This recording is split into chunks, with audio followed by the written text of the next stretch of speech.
ಸಂತ ಮತ್ತಾಯರು ಬರೆದ ಪವಿತ್ರ ಶುಭ ಸಂದೇಶ ಅಧ್ಯಾಯ 18. ಆ ಸಮಯದಲ್ಲಿ ಶಿಷ್ಯರು ಯೇಸುಸ್ವಾಮಿಯ ಬಳಿಗೆ ಬಂದು,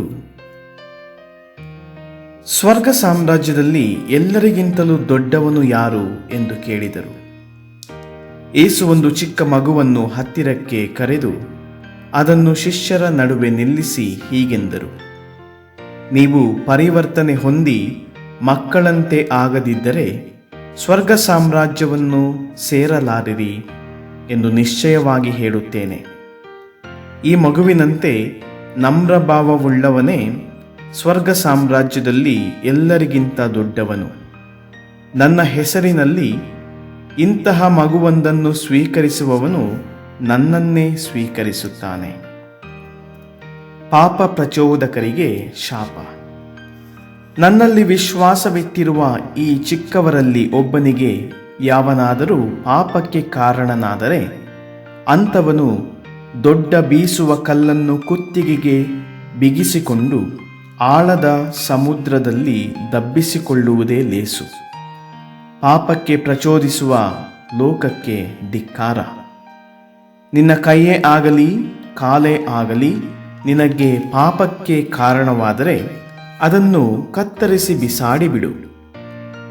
ಎರಡೂ ಕೈಗಳಿದ್ದೋ ಎರಡೂ ಕಾಲುಗಳಿದ್ದೋ ನಿರಂತರ ಅಗ್ನಿಯಲ್ಲಿ ದಬ್ಬಿಸಿಕೊಳ್ಳುವುದಕ್ಕಿಂತ ಅಂಗಹೀನನಾಗಿ ಕುಂಟನಾಗಿ ಅಮರ ಜೀವವನ್ನು ಪಡೆಯುವುದೇ ಲೇಸು. ನಿನ್ನ ಕಣ್ಣು ನಿನಗೆ ಪಾಪಕ್ಕೆ ಕಾರಣವಾದರೆ ಅದನ್ನು ಕಿತ್ತು ಬಿಸಾಡಿಬಿಡು. ಎರಡು ಕಣ್ಣುಳ್ಳವನಾಗಿ ನರಕಾಗ್ನಿಗೆ ದಬ್ಬಿಸಿಕೊಳ್ಳುವುದಕ್ಕಿಂತ ಒಕ್ಕಣ್ಣನಾಗಿ ಅಮರ ಜೀವವನ್ನು ಪಡೆ, ಅದೇ ನಿನಗೆ ಲೇಸು. ಎಚ್ಚರಿಕೆ: ಈ ಚಿಕ್ಕವರಲ್ಲಿ ಯಾರನ್ನೂ ತೃಣೀಕರಿಸಬೇಡಿ. ಸ್ವರ್ಗದಲ್ಲಿನ ಇವರ ದೂತರು ಸದಾಕಾಲ ಸ್ವರ್ಗೀಯ ಪಿತನ ಸಮ್ಮುಖದಲ್ಲಿ ಇದ್ದಾರೆ, ಇದು ನಿಮಗೆ ತಿಳಿದಿರಲಿ. ಕಾಣದೆ ಹೋದ ಕುರಿಮರಿ. ನಿಮ್ಮಲ್ಲಿ ಒಬ್ಬನಿಗೆ 100 ಕುರಿಗಳು ಇವೆ ಎನ್ನೋಣ. ಅವುಗಳಲ್ಲಿ ಒಂದು ಕುರಿ ತಪ್ಪಿಸಿಕೊಂಡು ಹೋಯಿತೆಂದು ಇಟ್ಟುಕೊಳ್ಳಿ. ಆಗ ನಿಮಗೇನು ಅನ್ನಿಸುತ್ತದೆ? ಅವನು ಉಳಿದ 99 ಕುರಿಗಳನ್ನು ಗುಡ್ಡದಲ್ಲೇ ಬಿಟ್ಟು ತಪ್ಪಿಸಿಕೊಂಡು ಹೋದ ಆ ಒಂದು ಕುರಿಯನ್ನು ಹುಡುಕಿಕೊಂಡು ಹೋಗುವುದಿಲ್ಲವೇ? ಅದು ಸಿಕ್ಕಿತು ಅನ್ನಿ. ತಪ್ಪಿಸಿಕೊಳ್ಳದ ಈ 99 ಕುರಿಗಳಿಗಿಂತ ಸಿಕ್ಕಿದ ಈ ಒಂದು ಕುರಿಗಾಗಿ ಅವನು ಹೆಚ್ಚು ಆನಂದ ಪಡುತ್ತಾನೆ ಎಂದು ನಿಮಗೆ ನಿಶ್ಚಯವಾಗಿ ಹೇಳುತ್ತೇನೆ. ಅಂತೆಯೇ ಈ ಚಿಕ್ಕವರಲ್ಲಿ ಒಬ್ಬನೂ ಕೂಡ ಕಳೆದು ಹೋಗಬಾರದು. ಇದೇ ಸ್ವರ್ಗದಲ್ಲಿರುವ ನನ್ನ ತಂದೆಯ ಚಿತ್ತ. ಸೋದರನ ಸುಧಾರಣೆ. ನಿನ್ನ ಸೋದರನು ನಿನಗೆ ಅಪರಾಧ ಮಾಡಿದರೆ ನೀನು ಹೋಗಿ ನೀವಿಬ್ಬರೇ ಇರುವಾಗ ಅವನ ತಪ್ಪನ್ನು ಮನಗಾಣಿಸು. ಅವನು ನಿನಗೆ ಕಿವಿಗೊಟ್ಟರೆ ಅವನ ಸೋದರತ್ವವನ್ನು ನೀನು ಮತ್ತೆ ಗಣಿಸಿದಂತಾಗುವುದು. ಒಂದು ವೇಳೆ ಅವನು ನಿನಗೆ ಕಿವಿಗೊಡದೆ ಹೋದರೆ ಒಬ್ಬಿಬ್ಬರನ್ನು ನಿನ್ನ ಸಂಗಡ ಕರೆದುಕೊಂಡು ಹೋಗು. ಹೀಗೆ 2 ಅಥವಾ 3 ಸಾಕ್ಷಿಗಳ ಸಮ್ಮುಖದಲ್ಲಿ ಪ್ರತಿಯೊಂದು ಮಾತು ಇತ್ಯರ್ಥವಾಗಲಿ. ಅವರಿಗೂ ಅವನು ಕಿವಿಗೊಡದೆ ಹೋದಲ್ಲಿ ಧರ್ಮಸಭೆಗೆ ತಿಳಿಸು. ಧರ್ಮಸಭೆಗೂ ಅವನು ಕಿವಿಗೊಡದೆ ಹೋದರೆ ಅವನು ಧರ್ಮಭ್ರಷ್ಟನೆಂದು ಹಾಗೂ ಬಹಿಷ್ಕೃತನೆಂದು ಪರಿಗಣಿಸು. ನೀವು ಇಹದಲ್ಲಿ ಏನನ್ನು ಬಂಧಿಸುತ್ತೀರೋ ಅದು ಪರದಲ್ಲೂ ಬಂಧಿಸಲಾಗುವುದು. ನೀವು ಇಹದಲ್ಲಿ ಏನನ್ನು ಬಿಚ್ಚುತ್ತೀರೋ ಅದು ಪರದಲ್ಲೂ ಬಿಚ್ಚಲಾಗುವುದು ಎಂದು ನಿಮಗೆ ಖಚಿತವಾಗಿ ಹೇಳುತ್ತೇನೆ. ಸಭಾ ಪ್ರಾರ್ಥನೆಯ ಪ್ರಭಾವ. ಇನ್ನು ನಾನು ನಿಮಗೆ ಹೇಳುವುದು ಏನೆಂದರೆ, ನಿಮ್ಮಲ್ಲಿ 2 ತಾವು ಬೇಡಿಕೊಳ್ಳುವ ಯಾವುದಾದರೊಂದು ವಿಷಯವಾಗಿ ಇಹಲೋಕದಲ್ಲಿ ಒಮ್ಮನಸ್ಸುಳ್ಳವರಾಗಿದ್ದರೆ ಅದು ಸ್ವರ್ಗದಲ್ಲಿರುವ ನನ್ನ ತಂದೆಯಿಂದ ಅವರಿಗೆ ಕೈಗೂಡುತ್ತದೆ. ಎಲ್ಲಿ 2, 3 ನನ್ನ ನಾಮದಲ್ಲಿ ಸೇರಿರುತ್ತಾರೋ ಅಲ್ಲಿ ನಾನು ಅವರ ಮಧ್ಯೆ ಇರುತ್ತೇನೆ. ಕ್ಷಮೆಗೆ ಎಲ್ಲೇ ಇಲ್ಲ. ಅನಂತರ ಪೇತ್ರನು ಯೇಸುವಿನ ಬಳಿಗೆ ಬಂದು, ಸ್ವಾಮಿ, ನನಗೆ ವಿರುದ್ಧ ದ್ರೋಹ ಮಾಡುತ್ತಾ ಇರುವ ನನ್ನ ಸಹೋದರನನ್ನು ಎಷ್ಟು ಸಲ ಕ್ಷಮಿಸಬೇಕು? 7 ಸಲವೇ ಎಂದು ಕೇಳಿದನು. 7 ಸಲವಲ್ಲ, 770 ಸಲ ಕ್ಷಮಿಸಬೇಕು ಎಂದು ನಾನು ನಿನಗೆ ಒತ್ತಿ ಹೇಳುತ್ತೇನೆ ಎಂದು ಯೇಸು ಉತ್ತರ ಕೊಟ್ಟರು. ಯೇಸು ತಮ್ಮ ಮಾತನ್ನು ಮುಂದುವರಿಸುತ್ತಾ, ಸ್ವರ್ಗ ಸಾಮ್ರಾಜ್ಯಕ್ಕೆ ಈ ಹೋಲಿಕೆ ಅನ್ವಯಿಸುತ್ತದೆ. ಒಬ್ಬ ರಾಜನಿದ್ದ. ಅವನು ತನ್ನ ಸೇವಕರಿಂದ ಲೆಕ್ಕ ಕೇಳಲು ನಿರ್ಧರಿಸಿದ. ಲೆಕ್ಕ ತೆಗೆದುಕೊಳ್ಳಲು ಆರಂಭಿಸಿದಾಗ 10,000 ಚಿನ್ನದ ನಾಣ್ಯಗಳನ್ನು ಸಾಲವಾಗಿ ತೆರಬೇಕಾಗಿದ್ದ ಒಬ್ಬನನ್ನು ಅವನ ಸಮ್ಮುಖಕ್ಕೆ ಕರೆತರಲಾಯಿತು. ಆದರೆ ಸಾಲ ತೀರಿಸಲು ಅವನ ಕೈಯಲ್ಲಿ ಹಣವಿರಲಿಲ್ಲ. ಆದುದರಿಂದ ಅವನಿಗಿದ್ದುದೆಲ್ಲವನ್ನು ಮಾತ್ರವಲ್ಲ, ಅವನನ್ನು ಅವನ ಮಡದಿ ಮಕ್ಕಳನ್ನು ಗುಲಾಮಗಿರಿಗೆ ಮಾರಿ ಸಾಲ ತೀರಿಸುವಂತೆ ರಾಜ ಆಜ್ಞಾಪಿಸಿದ. ಆಗ ಆ ಸೇವಕ ರಾಜನ ಕಾಲಿಗೆ ಬಿದ್ದು ಬೇಡಿಕೊಂಡ, ಸ್ವಲ್ಪ ಸೈರಿಸಿಕೊಳ್ಳಿ ಸ್ವಾಮಿ, ನಿಮ್ಮ ಸಾಲವನ್ನೆಲ್ಲ ತೀರಿಸಿ ಬಿಡುತ್ತೇನೆ ಎಂದು ಅಂಗಲಾಚಿದ. ರಾಜನಿಗೆ ಕನಿಕರ ಉಂಟಾಯಿತು. ಆ ಸೇವಕನನ್ನು ಬಿಡುಗಡೆ ಮಾಡಿ ಅವನ ಸಾಲವನ್ನು ಮನ್ನಿಸಿಬಿಟ್ಟ. ಆದರೆ ಅದೇ ಸೇವಕ ಹೊರಗೆ ಬಂದದ್ದೇ ತನಗೆ ಕೇವಲ 100 ಬೆಳ್ಳಿ ಕಾಸು ಸಾಲ ತೆರೆಯಬೇಕಾಗಿದ್ದ ಒಬ್ಬ ಜೊತೆ ಸೇವಕನನ್ನು ಎದುರುಗೊಂಡ. ಅವನನ್ನು ಹಿಡಿದು, ನನಗೆ ಕೊಡಬೇಕಾದ ಸಾಲವನ್ನು ಈಗಲೇ ಕೊಟ್ಟು ತೀರಿಸು ಎಂದು ಕುತ್ತಿಗೆ ಹಿಚುಕಿದ. ಆಗ ಆ ಜೊತೆಗಾರ, ಸ್ವಲ್ಪ ಸೈರಿಸಿಕೋ, ಕೊಟ್ಟು ಬಿಡುತ್ತೇನೆ ಎಂದು ಕಾಲಿಗೆ ಬಿದ್ದು ಕೇಳಿಕೊಂಡ. ಆದರೂ ಅವನು ಒಪ್ಪಲಿಲ್ಲ. ಅಷ್ಟು ಮಾತ್ರವಲ್ಲ, ಸಾಲ ತೀರಿಸುವ ತನಕ ಆ ಜೊತೆಗಾರನನ್ನು ಸೆರೆಗೆ ಹಾಕಿಸಿದ. ಇದೆಲ್ಲವನ್ನು ಕಂಡ ಇತರ ಸೇವಕರು ಬಹಳವಾಗಿ ನೊಂದುಕೊಂಡರು. ರಾಜನ ಬಳಿಗೆ ಹೋಗಿ ನಡೆದುದೆಲ್ಲವನ್ನು ವರದಿ ಮಾಡಿದರು. ರಾಜನು ಅವನನ್ನು ಕರೆಯಿಸಿ, ಎಲೋ ನೀಚ, ನೀನು ಬೇಡಿಕೊಂಡದ್ದರಿಂದ ಪೂರ್ತಿ ಸಾಲವನ್ನು ನಾನು ಮನ್ನಾ ಮಾಡಿದೆ. ನಾನು ನಿನಗೆ ದಯೆ ತೋರಿಸಿದಂತೆ ನೀನು ನಿನ್ನ ಜೊತೆಗಾರನಿಗೆ ದಯೆ ತೋರಿಸಬೇಕಾಗಿತ್ತು ಅಲ್ಲವೇ ಎಂದು ಸಿಟ್ಟುಗೊಂಡ.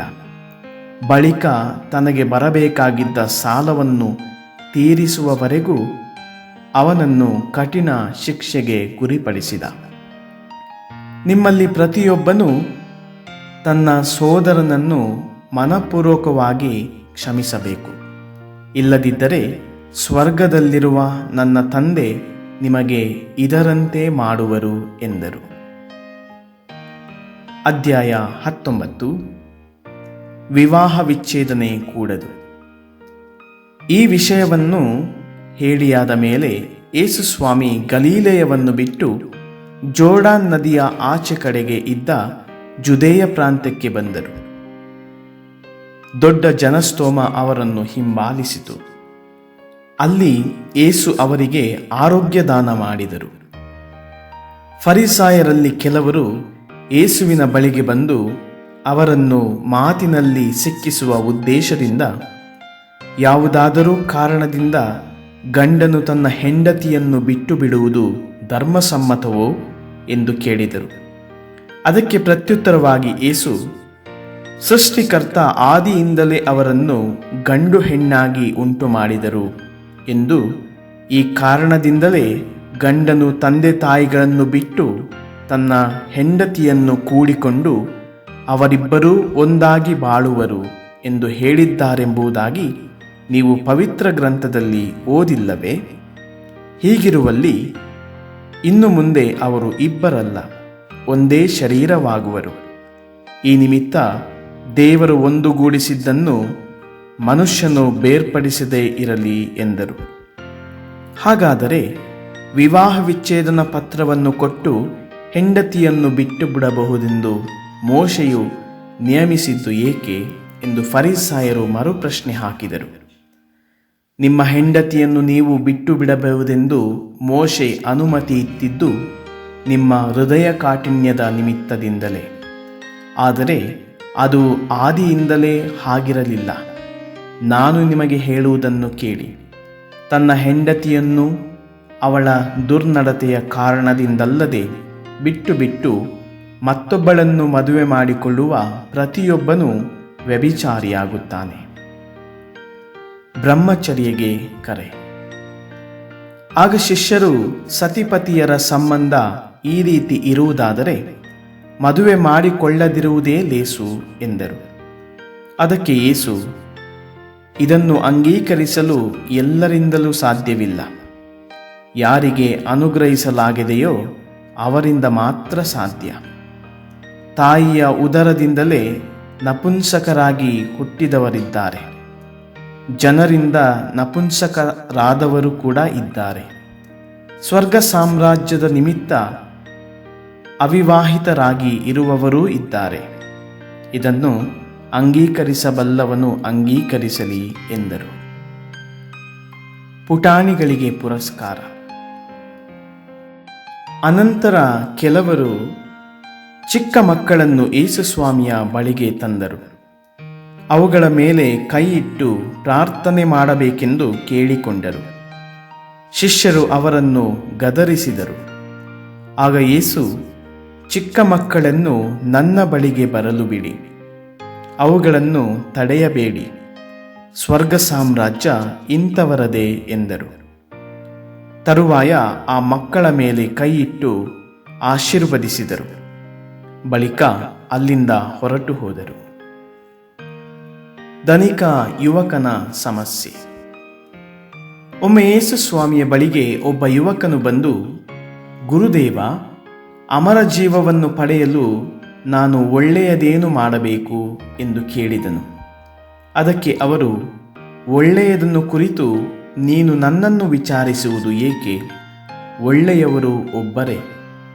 ನೀನು ಆ ಜೀವಕ್ಕೆ ಪ್ರವೇಶಿಸಬೇಕಾದರೆ ದೈವಾಜ್ಞೆಗಳನ್ನು ಅನುಸರಿಸು ಎಂದರು. ಅವು ಯಾವುವು ಎಂದು ಮರುಪ್ರಶ್ನೆ ಹಾಕಿದ. ಅವನಿಗೆ ಯೇಸು, ನರಹತ್ಯೆ ಮಾಡಬಾರದು, ವ್ಯಭಿಚಾರ ಮಾಡಬಾರದು, ಕದಿಯಬಾರದು, ಸುಳ್ಳು ಸಾಕ್ಷಿ ಹೇಳಬಾರದು, ನಿನ್ನ ತಂದೆ ತಾಯಿಗಳನ್ನು ಗೌರವಿಸಬೇಕು ಮತ್ತು ನಿನ್ನನ್ನು ನೀನೇ ಪ್ರೀತಿಸಿಕೊಳ್ಳುವಂತೆ ನಿನ್ನ ನೆರೆಯವನನ್ನೂ ಪ್ರೀತಿಸಬೇಕು ಎಂದರು. ಅದಕ್ಕೆ ಆ ಯುವಕ, ಇವೆಲ್ಲವನ್ನೂ ಅನುಸರಿಸಿಕೊಂಡು ಬಂದಿದ್ದೇನೆ, ನನ್ನಲ್ಲಿ ಇನ್ನೇನು ಕೊರತೆ ಇದೆ ಎಂದು ಮತ್ತೆ ಕೇಳಿದ.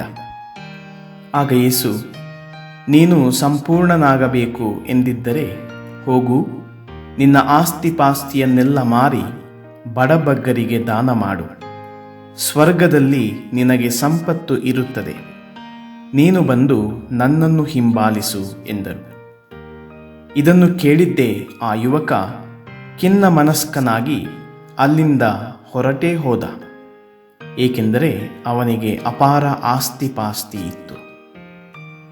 ಆಗ ಯೇಸು ಸ್ವಾಮಿ ತಮ್ಮ ಶಿಷ್ಯರನ್ನು ಉದ್ದೇಶಿಸಿ, ಐಶ್ವರ್ಯವಂತನು ಸ್ವರ್ಗ ಸಾಮ್ರಾಜ್ಯವನ್ನು ಪ್ರವೇಶಿಸುವುದು ಕಷ್ಟವೆಂದು ನಿಮಗೆ ಒತ್ತಿ ಹೇಳುತ್ತೇನೆ.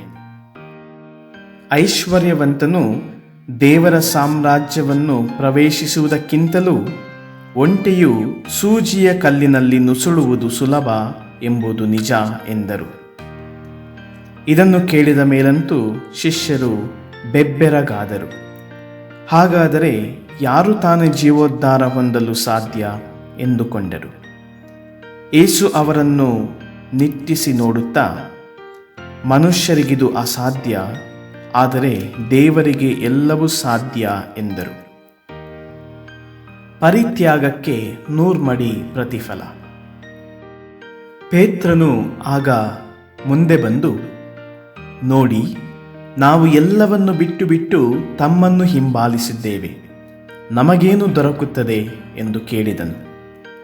ಅದಕ್ಕೆ ಯೇಸು, ನಿಮಗೆ ಸತ್ಯವಾಗಿ ಹೇಳುತ್ತೇನೆ, ಹೊಸ ಸೃಷ್ಟಿಯಲ್ಲಿ ನರಪುತ್ರನು ತನ್ನ ಮಹಿಮಾನ್ವಿತ ಸಿಂಹಾಸನದ ಮೇಲೆ ಆಸೀನನಾಗುವಾಗ ನನ್ನನ್ನು ಹಿಂಬಾಲಿಸುವ ನೀವು ಕೂಡ ಇಸ್ರಾಯೇಲಿನ 12 ಗೋತ್ರಗಳಿಗೆ ನ್ಯಾಯಾಧಿಪತಿಗಳಾಗಿ 12 ಸಿಂಹಾಸನಗಳ ಮೇಲೆ ಆಸೀನರಾಗುವಿರಿ.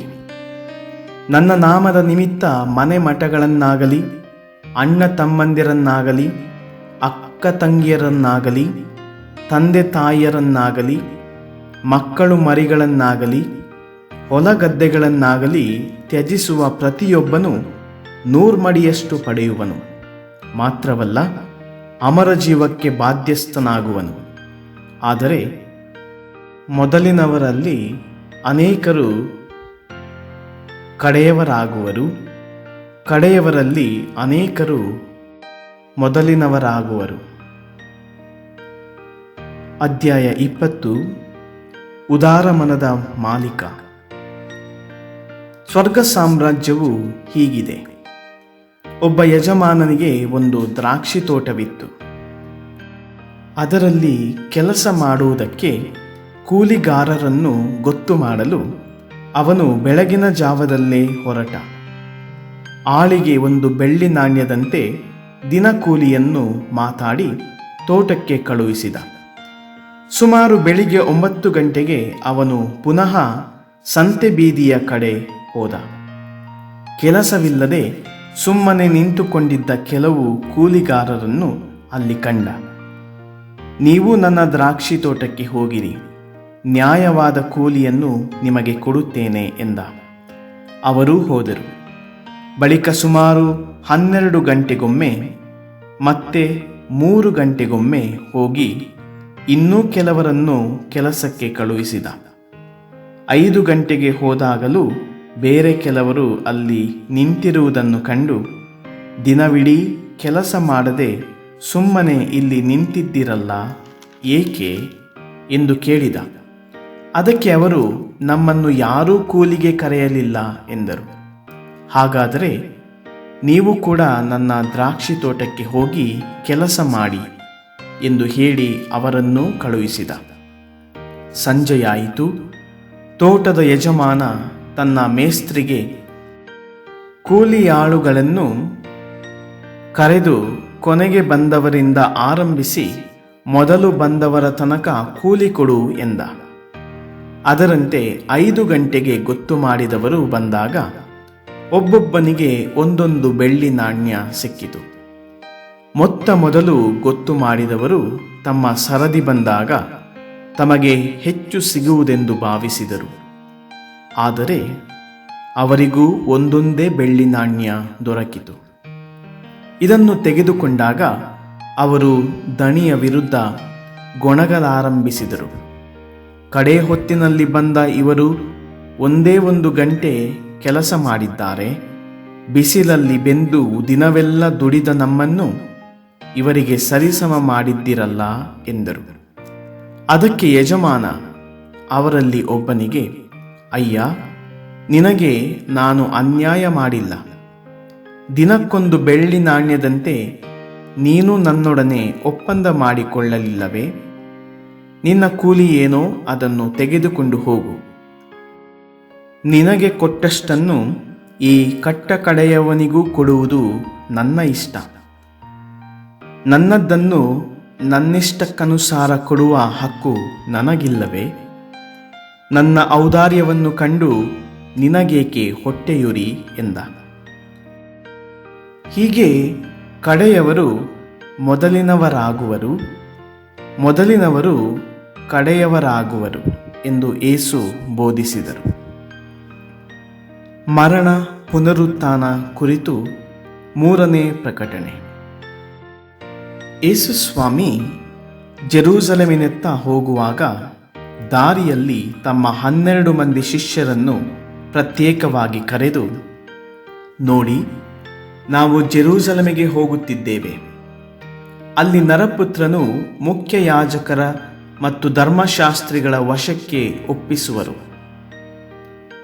ಆತನು ಮರಣದಂಡನೆಗೆ ಅರ್ಹನೆಂದು ಅವರು ತೀರ್ಮಾನಿಸಿ ಪರಕೀಯರ ಕೈಗೊಪ್ಪಿಸುವರು. ಇವರು ಆತನನ್ನು ಪರಿಹಾಸ್ಯ ಮಾಡುವರು, ಕೊರಡೆಗಳಿಂದ ಹೊಡೆಯುವರು ಮತ್ತು ಶಿಲುಬೆಗೇರಿಸುವರು. ಆತನಾದರೂ 3ನೆಯ ದಿನ ಪುನರುತ್ಥಾನ ಹೊಂದುವನು ಎಂದರು. ಆಳಾಗಬಲ್ಲವ ಅರಸನಾಗಬಲ್ಲ.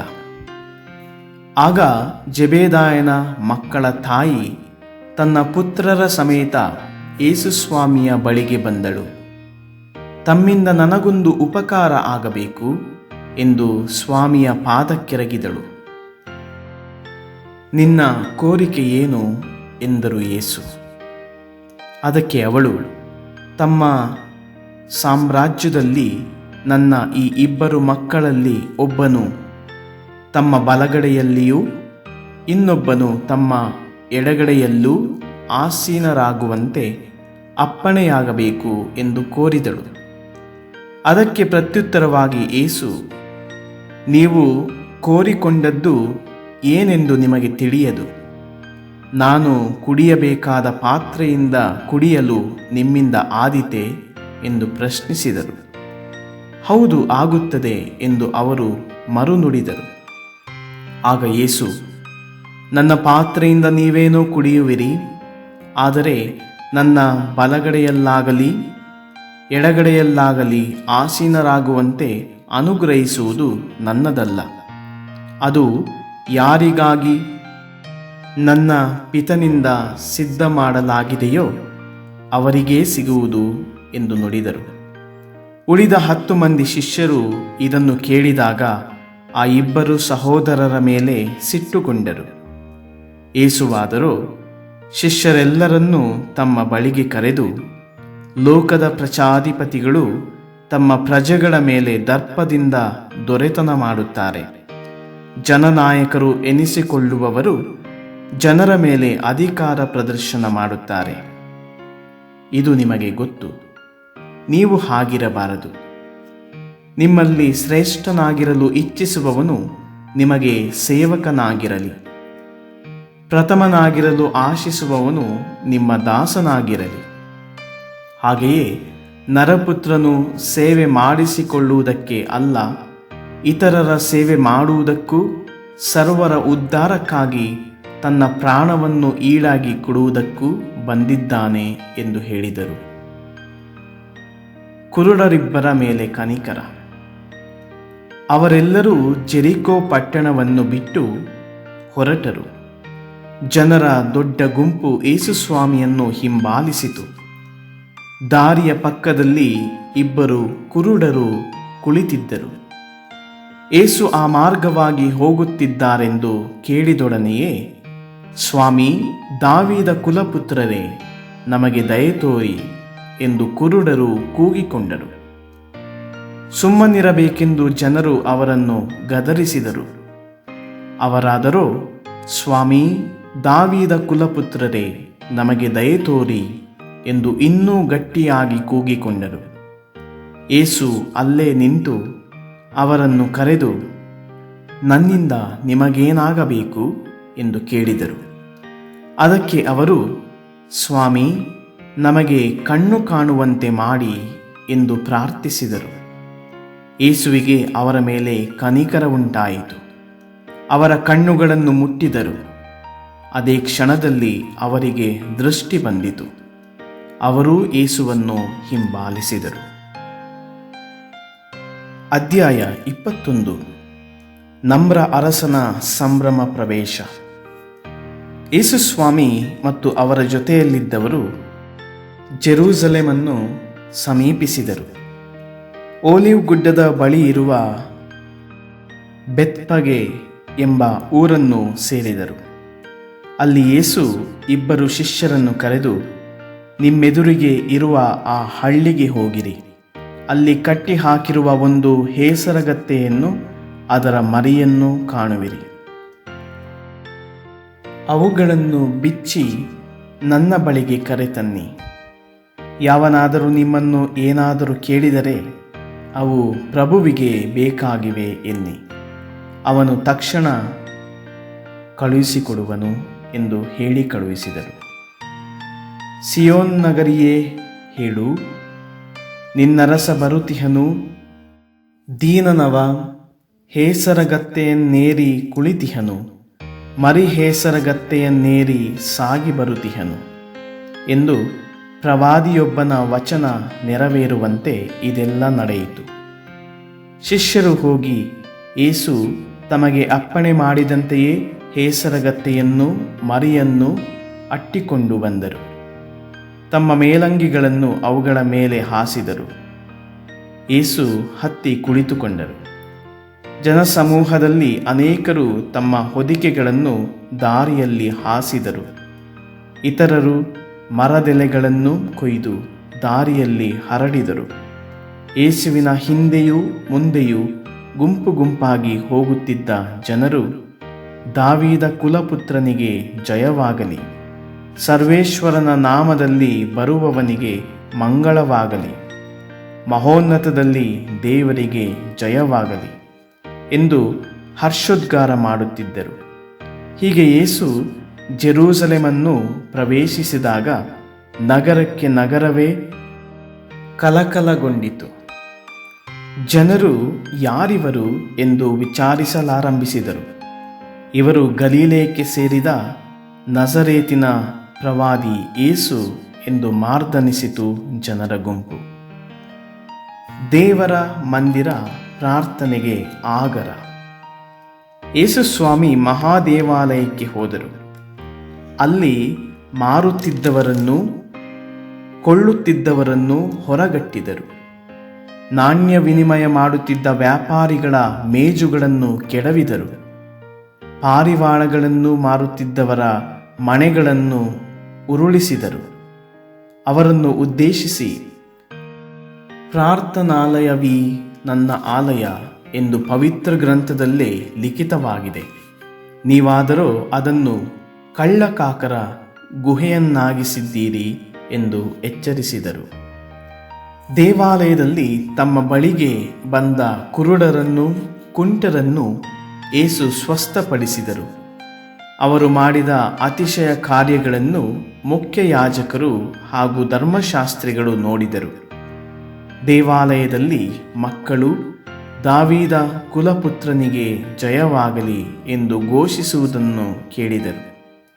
ಮಕ್ಕಳು ಹೇಳುವುದು ನಿನಗೆ ಕೇಳಿಸುತ್ತಿದೆಯೋ ಎಂದು ಕೋಪಾವೇಶದಿಂದ ಯೇಸುವನ್ನು ಪ್ರಶ್ನಿಸಿದರು.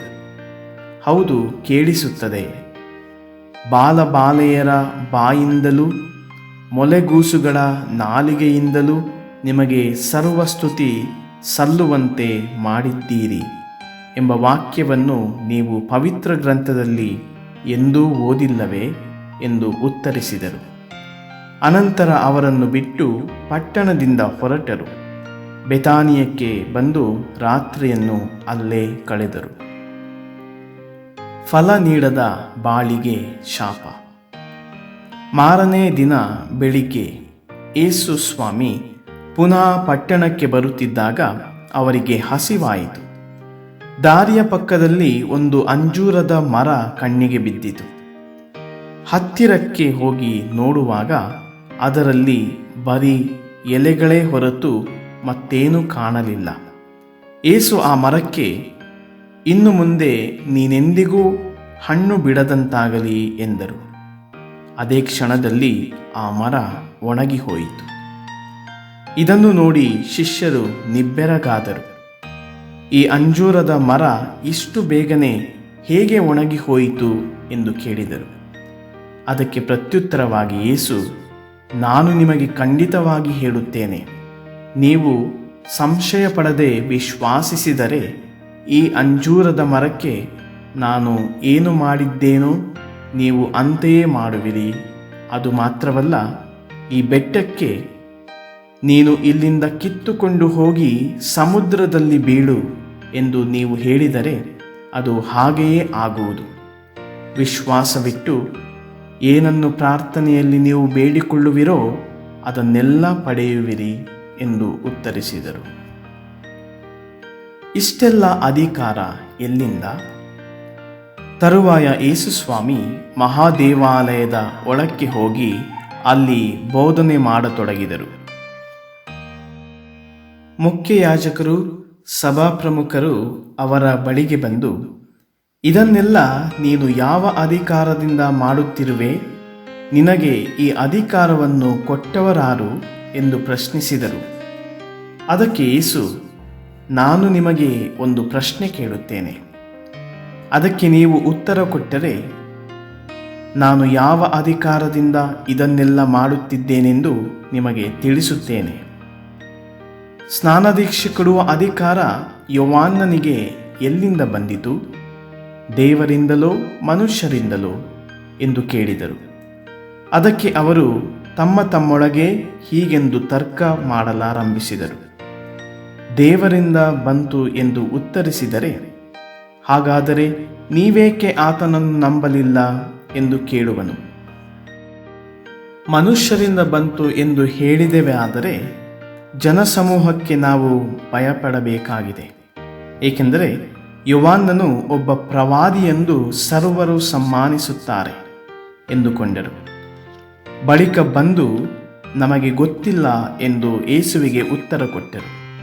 ಆಗ ಯೇಸು, ಹಾಗಾದರೆ ನಾನು ಕೂಡ ಯಾವ ಅಧಿಕಾರದಿಂದ ಇದನ್ನೆಲ್ಲ ಮಾಡುತ್ತೇನೆಂದು ನಿಮಗೆ ಹೇಳುವುದಿಲ್ಲ ಎಂದರು. ಆಡದೆ ಮಾಡುವವನು ಉತ್ತಮ. ಈ ಬಗ್ಗೆ ನಿಮಗೇನು ಅನಿಸುತ್ತದೆ? ಒಬ್ಬಾತನಿಗೆ 2 ಮಕ್ಕಳಿದ್ದರು. ಒಮ್ಮೆ ಮೊದಲನೇ ಮಗನ ಹತ್ತಿರ ಬಂದು, ಮಗನೇ, ಈ ಹೊತ್ತು ದ್ರಾಕ್ಷಿ ತೋಟಕ್ಕೆ ಹೋಗಿ ಕೆಲಸ ಮಾಡು ಎಂದ. ಅದಕ್ಕೆ ಅವನು, ನಾನು ಹೋಗುವುದಿಲ್ಲ ಎಂದು ಉತ್ತರವಿತ್ತ. ಆದರೂ ಅನಂತರ ಪಶ್ಚಾತ್ತಾಪಪಟ್ಟು ಅವನು ತೋಟಕ್ಕೆ ಹೋದ. ತಂದೆ 2ನೆಯ ಮಗನ ಹತ್ತಿರ ಹೋಗಿ ಅಂತೆಯೇ ತೋಟಕ್ಕೆ ಹೋಗಲು ಹೇಳಿದ. ಅವನು, ಇಗೋ ಹೋಗುತ್ತೇನಪ್ಪ ಎಂದು ಹೇಳಿದ, ಆದರೆ ಹೋಗಲೇ ಇಲ್ಲ. ಇವರಿಬ್ಬರಲ್ಲಿ ತಂದೆಯ ಇಷ್ಟದಂತೆ ನಡೆದವನು ಯಾರು ಎಂದು ಯೇಸು ಕೇಳಿದರು. ಮೊದಲನೆಯ ಮಗ ಎಂದು ಉತ್ತರಿಸಿದರು ಅವರು. ಆಗ ಯೇಸು ಸ್ವಾಮಿ, ಸುಂಕದವರು, ವೇಶ್ಯೆಯರು ನಿಮಗಿಂತ ಮೊದಲೇ ದೇವರ ಸಾಮ್ರಾಜ್ಯವನ್ನು ಪ್ರವೇಶಿಸುವರು ಎಂದು ನಿಮಗೆ ಸ್ಪಷ್ಟವಾಗಿ ಹೇಳುತ್ತೇನೆ. ಸ್ನಾನಿಕ ಯೋಹಾನನು ಧರ್ಮ ಮಾರ್ಗವನ್ನು ತೋರಿಸಲು ಬಂದನು, ನೀವು ಆತನನ್ನು ನಂಬಲಿಲ್ಲ. ಆದರೆ ಸುಂಕದವರು, ವೇಶ್ಯೆಯರು ಆತನನ್ನು ನಂಬಿದರು. ಇದನ್ನು ಕಂಡ ಮೇಲೂ ನೀವು ಪಶ್ಚಾತ್ತಾಪ ಪಡಲಿಲ್ಲ, ಯೋಹಾನನನ್ನು ನಂಬಲೂ ಇಲ್ಲ. ಕ್ರೂರಿಗಳಾದ ಗೇಣಿದಾರರು. ಇನ್ನೊಂದು ಸಾಮತಿಗೆ ಕಿವಿಗೊಡಿ.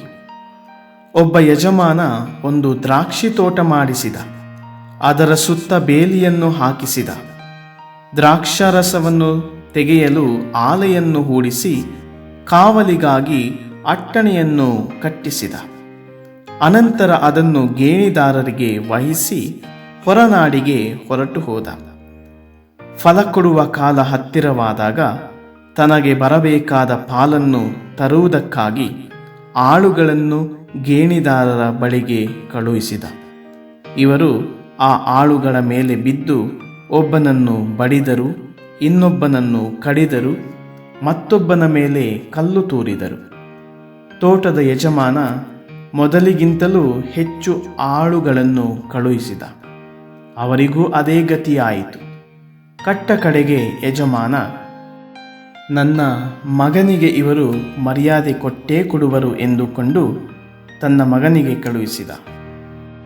ಆದರೆ ಗೇಣಿದಾರರು ಮಗನನ್ನು ಕಂಡೊಡನೆ, ಈ ತೋಟಕ್ಕೆ ಇವನೇ ಉತ್ತರಾಧಿಕಾರಿ, ಬನ್ನಿ ಇವನನ್ನು ಮುಗಿಸಿ ಬಿಡೋಣ, ಇವನಿಗೆ ಬರುವ ಸೊತ್ತನ್ನು ನಮ್ಮದಾಗಿಸಿಕೊಳ್ಳೋಣ ಎಂದು ತಮ್ಮಲ್ಲೇ ಒಳಸಂಚು ಮಾಡಿಕೊಂಡರು. ಅಂತೆಯೇ ಅವನನ್ನು ಹಿಡಿದು ತೋಟದಿಂದ ಹೊರಕ್ಕೆ ದಬ್ಬಿಕೊಂಡು ಹೋಗಿ ಕೊಂದು ಹಾಕಿದರು.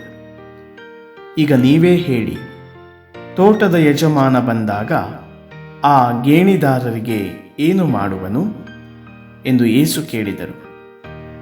ಆ ಕೇಡಿಗರನ್ನು ಕ್ರೂರವಾಗಿ ಸಂಹರಿಸುವನು. ತರುವಾಯ ಕಾಲಕಾಲಕ್ಕೆ ಸರಿಯಾಗಿ ಪಾಲನ್ನು ಸಲ್ಲಿಸುವ ಬೇರೆಯವರಿಗೆ ತೋಟವನ್ನು ಗೇಣಿಗೆ ಕೊಡುವನು ಎಂದು ಅಲ್ಲಿದ್ದವರು ಉತ್ತರ ಕೊಟ್ಟರು. ಬಳಿಕ ಯೇಸು ಇಂತೆಂದರು, ಮನೆ ಕಟ್ಟುವವನು ಬೇಡವೆಂದು ಬಿಸಾಡಿದ ಆ ಕಲ್ಲೇ ಪ್ರಮುಖ ಮೂಲೆಗಲ್ಲಾಯಿತು. ಸರ್ವೇಶ್ವರನಿಂದಲೇ ಆದ ಈ ಕಾರ್ಯ ನಮ್ಮ ಕಣ್ಣಿಗೆ ಅದೆಂತಹ ಆಶ್ಚರ್ಯ ಎಂಬ ವಾಕ್ಯವನ್ನು ನೀವು ಪವಿತ್ರ ಗ್ರಂಥದಲ್ಲಿ ಓದಿಲ್ಲವೇ? ಆದುದರಿಂದ ನಾನು ನಿಮಗೆ ಹೇಳುತ್ತೇನೆ, ದೇವರ ಸಾಮ್ರಾಜ್ಯವನ್ನು ನಿಮ್ಮಿಂದ ಕಿತ್ತುಕೊಂಡು ತಕ್ಕ ಫಲ ಕೊಡುವ ಜನತೆಗೆ ನೀಡಲಾಗುವುದು. ಅಷ್ಟೇ ಅಲ್ಲದೆ ಆ ಕಲ್ಲಿನ ಮೇಲೆ ಬೀಳುವವನು ಛಿದ್ರನಾಗುವನು. ಯಾವನ ಮೇಲೆ ಆ ಕಲ್ಲು ಬೀಳುವುದೋ ಅವನು ಜಜ್ಜಿ ಹೋಗುವನು. ಮುಖ್ಯಯಾಜಕರು ಫರಿಸಾಯರು ಸ್ವಾಮಿ ಹೇಳಿದ ಮಾತುಗಳನ್ನು ಕೇಳಿ, ಇವನು ನಮ್ಮನ್ನು ಕುರಿತೇ ಹೀಗೆ ಮಾತನಾಡುತ್ತಿದ್ದಾನೆ ಎಂದು ಅರ್ಥ ಮಾಡಿಕೊಂಡರು. ಯೇಸುವನ್ನು ಹಿಡಿದು ಬಂಧಿಸಲು ಯತ್ನಿಸಿದರು. ಆದರೆ ಜನಸಮೂಹಕ್ಕೆ ಭಯಪಟ್ಟರು, ಏಕೆಂದರೆ ಜನರು ಯೇಸುವನ್ನು ಪ್ರವಾದಿ ಎಂದು ಸನ್ಮಾನಿಸುತ್ತಿದ್ದರು. ಆಹ್ವಾನಿತರೆಲ್ಲರೂ ಅರ್ಹರಲ್ಲ. ಯೇಸುಸ್ವಾಮಿ ಮತ್ತೆ ಅವರೊಡನೆ ಸಾಮತಿಗಳಲ್ಲೇ ಮಾತನಾಡಿದರು. ಸ್ವರ್ಗ ಸಾಮ್ರಾಜ್ಯ ಇಂತಿದೆ. ರಾಜನೊಬ್ಬ ತನ್ನ ಕುಮಾರನ ವಿವಾಹ ಮಹೋತ್ಸವವನ್ನು ಏರ್ಪಡಿಸಿದ. ಇದಕ್ಕೆ ಆಹ್ವಾನಿತರಾಗಿದ್ದವರನ್ನು ಕರೆಯಲು ಸೇವಕರನ್ನು ಕಳುಹಿಸಿದ. ಆದರೆ ಅವರು ಬರಲು ಒಪ್ಪಲಿಲ್ಲ. ಪುನಃ ಬೇರೆ ಸೇವಕರನ್ನು ಅಟ್ಟಿದ. ಔತಣ ಸಿದ್ಧವಾಗಿದೆ, ಕೊಬ್ಬಿನ ಮಾಂಸದ ಅಡಿಗೆಯನ್ನು ಮಾಡಿಸಿದ್ದೇನೆ, ಎಲ್ಲವೂ ಅಣಿಯಾಗಿದೆ, ಉತ್ಸವಕ್ಕೆ ಬೇಗ ಬನ್ನಿ ಎಂದು ಆಹ್ವಾನಿತರಿಗೆ ತಿಳಿಸುವಂತೆ ಹೇಳಿ ಕಳುಹಿಸಿದ. ಆದರೂ ಆಹ್ವಾನಿತರು ಅಲಕ್ಷ್ಯ ಮಾಡಿದರು. ಒಬ್ಬ ತೋಟಕ್ಕೆ ಹೊರಟು ಬಿಟ್ಟ, ಮತ್ತೊಬ್ಬ ವ್ಯಾಪಾರಕ್ಕೆ ಹೊರಟು ಹೋದ. ಉಳಿದವರು ಕರೆಯಲು ಬಂದ ಆಳುಗಳನ್ನೇ ನಿಂದಿಸಿ ಬಡಿದು ಕೊಂದು ಹಾಕಿದರು. ರಾಜನಿಗೆ ಕಡು ಕೋಪ ಬಂದಿತು.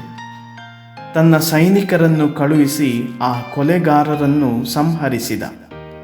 ಅವರ ಊರನ್ನು ಸುಟ್ಟು ಹಾಕಿಸಿದ. ಅನಂತರ ತನ್ನ ಸೇವಕರಿಗೆ, ವಿವಾಹ ಮಹೋತ್ಸವವೇನೋ ಸಿದ್ಧವಾಗಿದೆ, ಆಹ್ವಾನಿತರೋ ಅಯೋಗ್ಯರು. ನೀವು ಹೆದ್ದಾರಿಗಳಿಗೆ ಹೋಗಿ ಕಂಡವರನ್ನೆಲ್ಲ ಉತ್ಸವಕ್ಕೆ ಕರೆಯಿರಿ ಎಂದ. ಅಂತೆಯೇ ಅವರು ಹೋಗಿ ಯೋಗ್ಯರು ಅಯೋಗ್ಯರೆನ್ನದೆ ಕಂಡವರನ್ನೆಲ್ಲ ಒಟ್ಟುಗೂಡಿಸಿ ಕರೆತಂದರು. ವಿವಾಹ ಮಂಟಪ ಅತಿಥಿಗಳಿಂದ ತುಂಬಿ ಹೋಯಿತು. ಆಮೇಲೆ ರಾಜನು ಅತಿಥಿಗಳನ್ನು ನೋಡಲು ಬಂದ. ಅಲ್ಲಿ ವಿವಾಹಕ್ಕೆ ತಕ್ಕ ವಸ್ತ್ರವನ್ನು ಧರಿಸದೆ ಬಂದಿದ್ದ ಒಬ್ಬನನ್ನು ಕಂಡ. ಏನಯ್ಯ, ಸಮಾರಂಭಕ್ಕೆ ತಕ್ಕ ಉಡುಪಿಲ್ಲದೆ ಒಳಗೆ ಹೇಗೆ ಬಂದೆ ಎಂದು ಅವನನ್ನು ಕೇಳಿದ. ಅದಕ್ಕೆ ಅವನು ಮೌನ ತಳೆದ. ಆಗ ರಾಜನು ಪರಿಚಾರಕರಿಗೆ, ಇವನ ಕೈಕಾಲುಗಳನ್ನು ಕಟ್ಟಿ ಹೊರಗಿನ ಕತ್ತಲೆಗೆ ದಬ್ಬಿರಿ, ಅಲ್ಲಿರುವವರೊಡನೆ ಹಲ್ಲು ಕಡಿದು ಗೋಳಾಡಲಿ ಎಂದು ಹೇಳಿದ. ಹೀಗೆ ಆಹ್ವಾನಿತರು ಅನೇಕರಾದರೂ ಆರಿಸಲಾದವರು ಕೆಲವರು ಮಾತ್ರ ಎಂದರು ಸ್ವಾಮಿ. ರಾಜ್ಯಭಕ್ತಿ ದೈವಭಕ್ತಿಗೆ ವಿರುದ್ಧವಲ್ಲ. ಅನಂತರ ಫರಿಸಾಯರು ಒಟ್ಟುಗೂಡಿ ಯೇಸುವನ್ನು ಹೇಗೆ ಮಾತಿನಲ್ಲಿ ಸಿಲುಕಿಸುವುದೆಂದು ಸಮಾಲೋಚನೆ ಮಾಡಿಕೊಂಡರು. ತಮ್ಮ ಶಿಷ್ಯರನ್ನು ಹೆರೋದನ ಪಕ್ಷದ ಕೆಲವರ ಸಮೇತ ಸ್ವಾಮಿಯ ಬಳಿಗೆ ಕಳುಹಿಸಿದರು. ಇವರು ಬಂದು, ಬೋಧಕರೇ, ತಾವು ಸತ್ಯವಂತರು, ಸತ್ಯಕ್ಕನುಸಾರ ದೈವ ಮಾರ್ಗವನ್ನು ಬೋಧಿಸುವವರು, ಮುಖದಾಕ್ಷಿಣ್ಯಕ್ಕೆ ಎಡೆಕೊಡದವರು ಎಂದೇ ಸ್ಥಾನಮಾನಗಳಿಗೆ ಮಣಿಯದವರು. ಇದೆಲ್ಲ ನಮಗೆ ಚೆನ್ನಾಗಿ ಗೊತ್ತಿದೆ. ಹೀಗಿರುವಲ್ಲಿ ರೋಮ್ ಚಕ್ರಾಧಿಪತಿಗೆ ತೆರಿಗೆ ಕೊಡುವುದು ಧರ್ಮಸಮ್ಮತವೋ ಅಲ್ಲವೋ? ನಿಮ್ಮ ಅಭಿಪ್ರಾಯವನ್ನು ನಮಗೆ ತಿಳಿಸುವಿರಾ ಎಂದು ಕೇಳಿದರು. ಯೇಸು ಅವರ ಕುತಂತ್ರವನ್ನು ಅರಿತುಕೊಂಡು, ಕಪಟಿಗಳೇ, ನನ್ನನ್ನೇಕೆ ಪರೀಕ್ಷಿಸುತ್ತೀರಿ? ತೆರಿಗೆಗೆಂದು ಕೊಡಬೇಕಾದ ನಾಣ್ಯವನ್ನು ತೋರಿಸಿ ಎಂದರು. ಅವರೊಂದು ನಾಣ್ಯವನ್ನು ತಂದುಕೊಟ್ಟರು. ಆಗ ಯೇಸು, ಇದರಲ್ಲಿರುವುದು ಯಾರ ಮುದ್ರೆ, ಯಾರ ಲಿಪಿ ಎಂದು ಕೇಳಿದರು. ಅದಕ್ಕೆ ಅವರು, ರೋಮ್ ಚಕ್ರವರ್ತಿಯವು ಎಂದರು. ಹಾಗಾದರೆ ಚಕ್ರವರ್ತಿಗೆ ಸಲ್ಲತಕ್ಕದ್ದನ್ನು ಚಕ್ರವರ್ತಿಗೂ, ದೇವರಿಗೆ ಸಲ್ಲತಕ್ಕದ್ದನ್ನು ದೇವರಿಗೂ ಸಲ್ಲಿಸಿರಿ ಎಂದು ಯೇಸು ಉತ್ತರ ಕೊಟ್ಟರು. ಈ ಮಾತುಗಳನ್ನು ಕೇಳಿ ಅವರೆಲ್ಲರೂ ಬೆರಗಾದರು. ಯೇಸುವನ್ನು ಬಿಟ್ಟು ಅಲ್ಲಿಂದ ಹೊರಟೇ ಹೋದರು. ಸತ್ತ ಮೇಲೆ ಸಂಸಾರ ಸುಖವುಂಟೆ? ಅದೇ ದಿನ ಸದ್ದುಕಾಯರು ಯೇಸುಸ್ವಾಮಿಯ ಬಳಿಗೆ ಬಂದರು. ಸತ್ತ ಮೇಲೆ ಪುನರುತ್ಥಾನ ಇಲ್ಲ ಎಂಬುದು ಅವರ ಅಭಿಮತ. ಅವರು ಯೇಸುಸ್ವಾಮಿಯನ್ನು ಹೀಗೆಂದು ಪ್ರಶ್ನಿಸಿದರು: ಬೋಧಕರೇ, ಮಕ್ಕಳಿಲ್ಲದೆ ಒಬ್ಬನು ಸತ್ತು ಹೋದರೆ ಅವನ ಹೆಂಡತಿಯನ್ನು ತಮ್ಮನು ಮದುವೆ ಮಾಡಿಕೊಂಡು ಅಣ್ಣನಿಗೆ ಸಂತಾನ ಪಡೆಯಬೇಕು ಎಂದು ಮೋಶೆ ಹೇಳಿದ್ದಾನಷ್ಟೆ. ಒಮ್ಮೆ ನಮ್ಮಲ್ಲಿ 7 ಮಂದಿ ಅಣ್ಣ ತಮ್ಮಂದಿರು ಇದ್ದರು. ಅವರಲ್ಲಿ ಮೊದಲನೆಯವನು ಮದುವೆಯಾದ, ಸಂತಾನವಿಲ್ಲದೆ ಸತ್ತು ಹೋದ. ಈ ಕಾರಣ ತನ್ನ ಹೆಂಡತಿಯನ್ನು ತಮ್ಮನಿಗೆ ಬಿಟ್ಟು ಹೋದ. ಅದರಂತೆಯೇ 2ನೆಯವ, 3ನೆಯವ, ಹೀಗೆ 7ನೆಯವನವರೆಗೂ ಸಂಭವಿಸಿತು. ಅವರೆಲ್ಲರೂ ತೀರಿ ಹೋದ ಮೇಲೆ ಆ ಹೆಂಗಸು ಸತ್ತು ಹೋದಳು. ಹೀಗಿರುವಲ್ಲಿ ಪುನರುತ್ಥಾನದ ದಿನ ಆಕೆ ಆ 7 ಮಂದಿ ಅಣ್ಣ ತಮ್ಮಂದಿರಲ್ಲಿ ಯಾರಿಗೆ ಮಡದಿಯಾಗುವಳು? ಅವರೆಲ್ಲರೂ ಆಕೆಯನ್ನು ಮದುವೆಯಾಗಿದ್ದರಲ್ಲವೇ ಎಂದರು. ಅದಕ್ಕೆ ಯೇಸು ಪ್ರತ್ಯುತ್ತರವಾಗಿ, ನಿಮ್ಮ ಅಭಿಪ್ರಾಯ ತಪ್ಪು. ಪವಿತ್ರ ಗ್ರಂಥವನ್ನಾಗಲಿ ದೇವರ ಶಕ್ತಿಯನ್ನಾಗಲಿ ನೀವು ಅರ್ಥ ಮಾಡಿಕೊಂಡಿಲ್ಲ. ಪುನರುತ್ಥಾನ ಹೊಂದಿದ ಮೇಲೆ ಜನರು ಮದುವೆ ಮಾಡಿಕೊಳ್ಳುವುದೂ ಇಲ್ಲ, ಮದುವೆ ಮಾಡಿಕೊಡುವುದೂ ಇಲ್ಲ. ಸ್ವರ್ಗದ ದೇವದೂತರಂತೆ ಅವರು ಇರುತ್ತಾರೆ. ಇದಲ್ಲದೆ ಸತ್ತವರು ಪುನರುತ್ಥಾನ ಹೊಂದುವ ವಿಷಯದಲ್ಲಿ ಹೇಳುವುದಾದರೆ, ನಾನು ಅಬ್ರಹಾಮನಿಗೆ ದೇವರು, ಇಸಾಕನಿಗೆ ದೇವರು, ಯಾಕೋಬನಿಗೆ ದೇವರು ಆಗಿದ್ದೇನೆ ಎಂದು ದೇವರೇ ನಿಮಗೆ ಹೇಳಿರುವುದನ್ನು ನೀವು ಓದಿಲ್ಲವೇ? ಹೀಗಿರುವಾಗ ಅವರು ಜೀವಿತರ ದೇವರೇ ಹೊರತು ಮೃತರ ದೇವರಲ್ಲ ಎಂದರು. ಇದನ್ನು ಕೇಳಿದ ಜನರ ಗುಂಪು ಯೇಸುವಿನ ಬೋಧನೆಯನ್ನು ಕುರಿತು ಅತ್ಯಾಶ್ಚರ್ಯಪಟ್ಟಿತು. ಪ್ರಮುಖ ಕಟ್ಟಳೆ. ಯೇಸುಸ್ವಾಮಿ ಸದ್ದುಕಾಯರನ್ನು ಸದ್ದೆತ್ತದಂತೆ ಮಾಡಿದ್ದಾರೆಂಬ ಸಮಾಚಾರ ಫರಿಸಾಯರಿಗೆ ಮುಟ್ಟಿತು. ಅವರು ಒಟ್ಟಾಗಿ ಸ್ವಾಮಿಯ ಬಳಿಗೆ ಬಂದರು. ಅವರಲ್ಲಿ ಒಬ್ಬ ಧರ್ಮೋಪದೇಶಕನು ಯೇಸುವನ್ನು ಪರೀಕ್ಷಿಸುವ ಸಲುವಾಗಿ ಹೀಗೆಂದು ಪ್ರಶ್ನಿಸಿದನು: ಬೋಧಕರೇ, ಧರ್ಮಶಾಸ್ತ್ರದಲ್ಲಿ ಪ್ರಮುಖವಾದ ಆಜ್ಞೆ ಯಾವುದು? ಅದಕ್ಕೆ ಪ್ರತ್ಯುತ್ತರವಾಗಿ ಯೇಸು, ನಿನ್ನ ಸರ್ವೇಶ್ವರನಾದ ದೇವರನ್ನು ನಿನ್ನ ಪೂರ್ಣ ಹೃದಯದಿಂದಲೂ, ನಿನ್ನ ಪೂರ್ಣ ಆತ್ಮದಿಂದಲೂ, ನಿನ್ನ ಪೂರ್ಣ ಮನಸ್ಸಿನಿಂದಲೂ ಪ್ರೀತಿಸು. ಇದೇ ಪ್ರಮುಖ ಹಾಗೂ ಪ್ರಥಮ ಆಜ್ಞೆ. ಇದಕ್ಕೆ ಸರಿಹೊಂದುವ 2ನೆಯ ಆಜ್ಞೆ ಯಾವುದೆಂದರೆ, ನಿನ್ನನ್ನು ನೀನೇ ಪ್ರೀತಿಸಿಕೊಳ್ಳುವಂತೆ ನಿನ್ನ ನೆರೆಯವನನ್ನೂ ಪ್ರೀತಿಸು. ಸಮಸ್ತ ಧರ್ಮಶಾಸ್ತ್ರಕ್ಕೂ ಪ್ರವಾದಿಗಳ ಪ್ರವಚನಕ್ಕೂ ಈ 2 ಆಜ್ಞೆಗಳೇ ಆಧಾರ ಎಂದರು. ಯೇಸು ದಾವೀದನ ಕುಲಪುತ್ರರಾದರೂ ಆತನಿಗೆ ಪ್ರಭು. ಕೂಡಿ ಬಂದಿದ್ದ ಫರಿಸಾಯರಿಗೆ ಯೇಸು ಈ ಪ್ರಶ್ನೆಯನ್ನು ಹಾಕಿದರು: ಅಭಿಷಕ್ತನಾದ ಲೋಕೋದ್ಧಾರಕನ ಬಗ್ಗೆ ನಿಮ್ಮ ಅಭಿಪ್ರಾಯ ಏನು? ಆತ ಯಾರ ಮಗ?